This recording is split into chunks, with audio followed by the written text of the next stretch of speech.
এই মমতা বন্দ্যোপাধ্যায় তো এখন রাষ্ট্রের পরিচালনার দায়িত্বে নিয়ে একটা বিরোধী দলে আছে।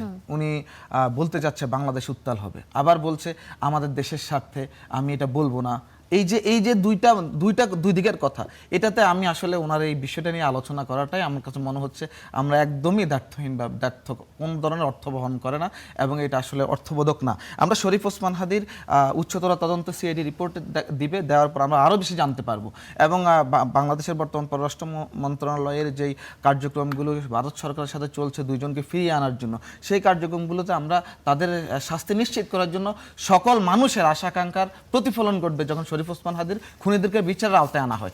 আর এক রেজাউল করিম শাকিল, আমার কাজী জিয়াউদ্দিন বাসিতা, আমার প্রশ্নটা হচ্ছে আপনার কাছে এটা যে যদি ঘটনা কোনো হত্যাকাণ্ড ঘটে তারপর সেটা বিচার কাজ চাওয়াটা যেমন যৌক্তিক, সেই সাথে সাথে কারণ খুঁজে বের করাটাও অনেকখানি যৌক্তিক বলে আমরা মনে করি। আমরা তো চার্জশিট থেকে শুরু করে পুলিশের বরাত দিয়ে আমরা অনেক কিছু জানতে পেরেছি কারণগুলো, এবং আমি যদি মনে করি শহীদ ওসমান হাদির যে গুলি করেছে, যে এখন ভারতের কারাগারে গ্রেপ্তার হয়ে আছে, সে তো শরীফ ওসমান হাদির সাথে প্রোগ্রাম করেছে।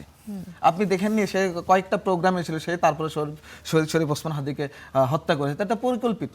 এটা হয় পতিত স্বৈরাচার সরকারের একটা ঘটনা হতে পারে, অথবা রাজনৈতিক অস্থিতিশীল করার লক্ষ্যে যে কোনো দল বাংলাদেশকে মানে একটা মৌলবাদী রাষ্ট্র বলেন বা একটা অস্থিতিশীল রাষ্ট্র বলেন, বা তখন ইন্টারিম গভর্নমেন্টের প্রশাসনিক কার্যক্রমগুলোকে খুব বেশি দুর্বল করার জন্য, নির্বাচন বানচালের জন্য বলেন কিছু করেছে।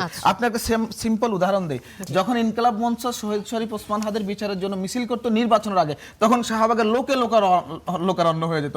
ওই দিক থেকে এই দিক থেকে, এই জেলা সেই জেলা, সব জেলা থেকে কিন্তু মানুষ চলে আসতো, অনেক রাজনৈতিক দল চলে আসতো। কিন্তু নির্বাচনের পরে শহীদ ওসমান হাদির জন্য ইনকিলাব মঞ্চ যখন প্রোগ্রাম করেছে, সর্বোচ্চ 10 জন 15 জন 20 জন কিন্তু হচ্ছে। এই সর্বোচ্চ জাবির আমি দেখেছি একটা মিছিল করেছে, সেই মিছিলে সর্বোচ্চ 2 লাইন হয়েছে। সুতরাং আপনাকে বুঝতে হবে একটা হত্যাকাণ্ডকে ইস্যু করে আমরা তো বিচার কার্যের জন্য এবং এটার আসলে কারণ কি সেটা খতিয়ে দেখার জন্য প্রশাসন কাজ করছে, এবং সেটা পর্যন্ত আমরা অপেক্ষা করব।